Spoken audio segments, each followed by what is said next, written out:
Bonjour et bienvenue à Cocoon. Merci de nous accueillir Sandrine ce matin pour tout simplement découvrir les locaux de Cocoon parce qu'ils sont grands finalement et on sent qu'il y a beaucoup de chaleur.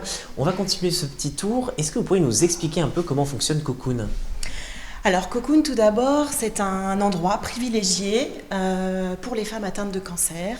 On a voulu cet endroit cosy, accueillant, en dehors de l'hôpital, pour permettre aux femmes de se reconstruire non seulement physiquement mais aussi psychologiquement, parce qu'on sait que l'annonce de la maladie est parfois très brutale et très déstabilisante.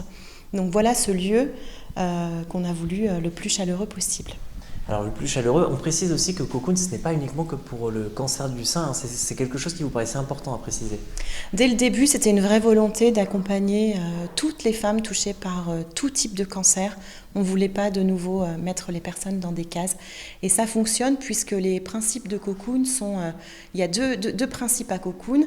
Il y a la pérédance, donc ça veut dire que des personnes qui sont déjà passées par là peuvent rentrer dans un modèle d'entraide pour aider les autres qui sont en plein dans le parcours.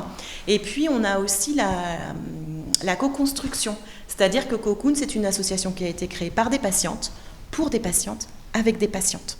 Donc on propose des rendez-vous d'activité physique adaptée, de nutrition, de socio-esthétique, mais pas que.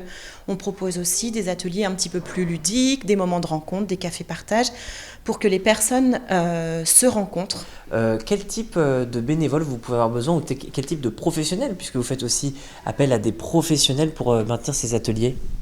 Alors justement, en fait, comme je disais tout à l'heure, pour les besoins et les personnalités, on est toujours en quête de nouveaux ateliers. Donc c'est aujourd'hui que je profite de cette émission pour appeler des professionnels du bien-être, du développement personnel ou d'ateliers créatifs à proposer leurs services pour lancer peut-être de nouveaux ateliers en mode découverte et puis voir si les adhérents de Cocoon ont un intérêt pour ces ateliers et puis après, pourquoi pas en faire un vrai, les ajouter dans notre calendrier d'activités. Le message est passé. Eh bien j'espère, en tous les cas, ils seront les bienvenus.